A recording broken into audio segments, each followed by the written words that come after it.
So, hi guys! Welcome to our first ever vlog. And for today's vlog, we will talk about teenage pregnancy. So, today we are going to the guidance office on our school to interview our guidance counselor about her opinion about the teenage pregnancy. We will ask them questions like what their idea on teenage pregnancy, what advices they can give to teenagers like us.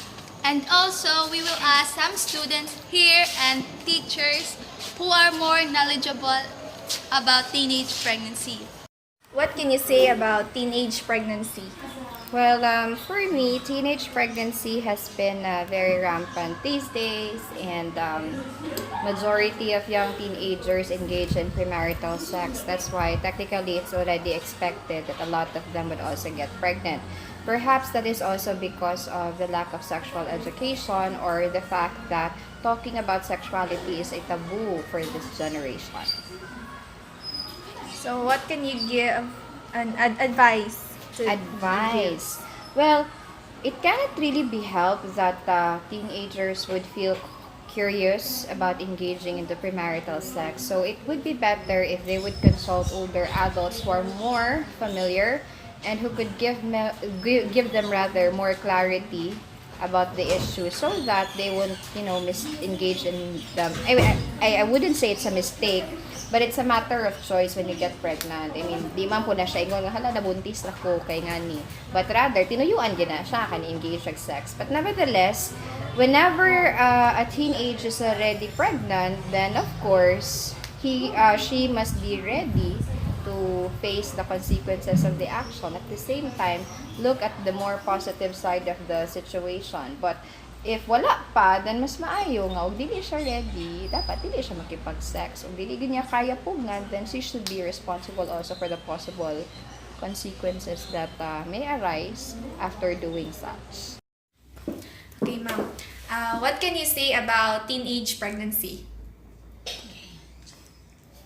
Since you have choose me to give an idea about teenage or early pregnancy, so we know that today's generation, according to the survey, more than 50% of the teenagers are pregnant early compared to the other generation.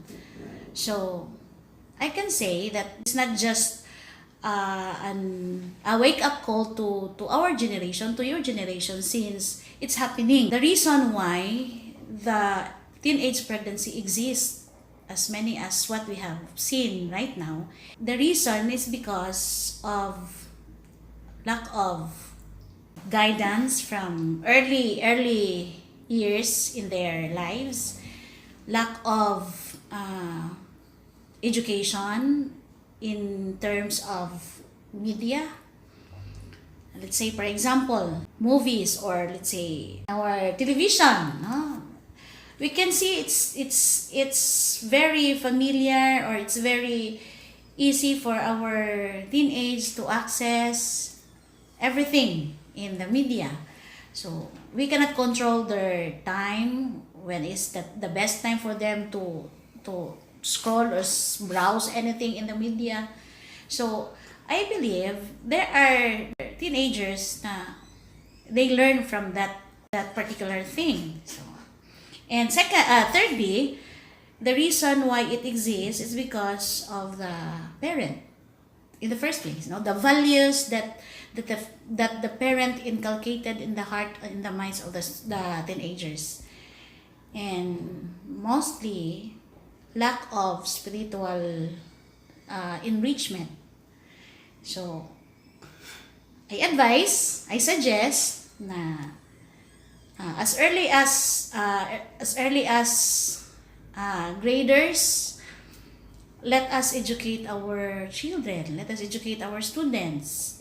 And second, parents should have the best way of letting their teenagers aware of what is happening in our society today. Let them know the consequences of what will happen after, because they are just thinking of what is pleasure for them, no? pleasurable for them without thinking the consequence of it.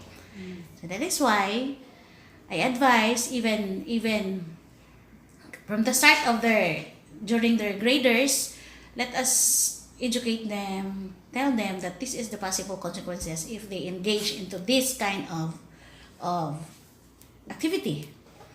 As Filipinos, let us inculcate in their mind that they should fear God above all, because if they have fear of God, they cannot just do it right away without thinking of what will happen to them in the future. Say about teenage pregnancy. Teenage pregnancy is about, of course, teenagers. Teenagers nowadays they engage early pregnancies because they're curious, you know. They're curious what is that. It talks about when we say premarital sex because it's part of their teenage pregnancy. And then, of course, they have to engage because they are serious, especially like I have before naakoy ka ng friend na 13 pa siya, so na-engage na siya because it's because of also that poverty, it's because of the poverty, also kanang broken family, it's part of it, and kanang barkada bitaw Sa mga advices may mahatag na daw sa mga teenagers. akong advice is that dapat kuan ninyo, prevent ninyo nga kuya-kuya, unya, ulakaw mo kada gabi. Dapat ninyo dyan i-realize ba? Dapat kung pwede lang i-control ninyo wala gawas. Dili mo ma-engage o ingana nga relationship kahit bata pa lang. So we are done interviewing some of the faculty and staff of our school and as well as students. So we have here some questions that we commonly ask to ourselves if we saw or encounter teenager mom. First is, does teenager mother get bullied? Second, why would teenager parenting is so hard? Lastly, what are some of the struggles that the mother faces? So yeah, teenage mothers get bullied because for me they get bullied because as far as I saw in our society and here in the Philippines, we are living in a very judgmental country, and the people judge teenagers who get pregnant even if they don't know the story behind why they engage in such activity. Teen parenting is really at risk. Knowing you're not ready to take responsibility, but you leave no choice but to deal with it and conquering every consequence it could have. It is always be the obligation of a mother to take responsibilities for her child. Teen mom isn't merely taking the risk, it is more to deal with things mentally and physically. It is more about the maturity and dependence you should earn to yourself, knowing you're not alone, and living your future endeavors because you have an angel beside you. All those things you'd sacrifice would lead to your child. Hence, nothing could be the best feeling in the world but to nurture them more because they deserve it and would also reflect on them someday. So it's about dealing with your mistakes and have the aptitude on it. So, before we end up our vlog, we want to give advices to teenagers like us. First is, you should know your limitations. And besides, we are still young. That thing, pregnancy, is not the right time for us. And as a teenager, I am also curious about what that activity is all about. But I also know that if I will engage in such activity, I will face a lot of consequences. So, as a young teenager, I advise that you should not be not too aggressive and leave those temptations behind. My advice is be mindful enough about the consequence and don't put the blame on others. So as what I have read in the internet, it takes two people to cause pregnancy, but it takes one to prevent it. And that one way or action is to be a responsible student, youth, and a daughter.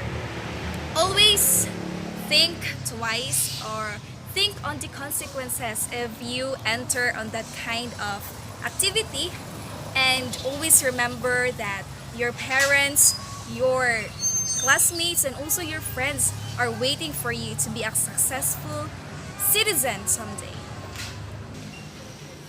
So that would be all, and Thank you. hope you guys Learn learn something. Bye from our bye. blog. Thank you. Bye.